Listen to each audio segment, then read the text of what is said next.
ലോക്സഭാ തെരഞ്ഞെടുപ്പിൽ BJP 200 seat പോലും തികയ്ക്കില്ലെന്ന് കോൺഗ്രസ് അധ്യക്ഷൻ മല്ലികാർജ്ജുൻ ഖാർഗെ.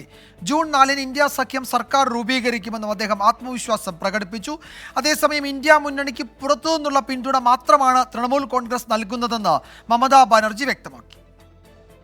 ഉത്തർപ്രദേശിലെ ലക്നൌവിൽ വിളിച്ച വാർത്താ സമ്മേളനത്തിലാണ് ഇന്ത്യ സഖ്യം സർക്കാർ രൂപീകരിക്കുമെന്ന് മല്ലികാർജ്ജുൻ ഖർഗെ ആത്മവിശ്വാസം പ്രകടിപ്പിച്ചത്. സഖ്യകക്ഷികളുടെ പ്രകടന പത്രിക സംയോജിപ്പിച്ച് പൊതു മിനിമം പരിപാടി തയ്യാറാക്കും, സൗജന്യ റേഷൻ 10 കിലോയായി ഉയർത്തുമെന്നും ഖർഗെ പറഞ്ഞു. मैं विश्वास के साथ कह सकता हूं 4 जून को इंडिया गठबंधन नई सरकार बनाने जा रही है. 4ാം ഘട്ട വോട്ടെടുപ്പ് പൂർത്തിയായതോടെ ബി.ജെ.പിയുടെ നുണപ്രചാരണങ്ങൾ ഉച്ചസ്ഥായിയിലെത്തിയെന്ന് സംയുക്ത വാർത്താ സമ്മേളനത്തിൽ പങ്കെടുത്ത സമാജ്വാദി പാർട്ടി നേതാവ് അഖിലേഷ് യാദവ് കുറ്റപ്പെടുത്തി.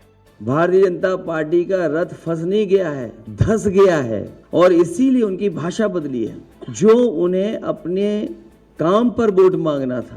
അതേസമയം തൃണമൂൽ കോൺഗ്രസ് ഇന്ത്യ മുന്നണിയുടെ ഭാഗമല്ലെന്ന് മമതാ ബാനർജി വ്യക്തമാക്കി. കോൺഗ്രസ് ബംഗാൾ ഘടകത്തെയും CPIM-നെയും സഖ്യകക്ഷികളായി കാണാൻ കഴിയില്ല. എന്നാൽ പ്രതിപക്ഷ സഖ്യം അധികാരത്തിലെത്തിയാൽ പുറത്തുനിന്ന് പൂർണ്ണ പിന്തുണ നൽകുമെന്നും മമതാ ബാനർജി പറഞ്ഞു. 24 ഡൽഹി.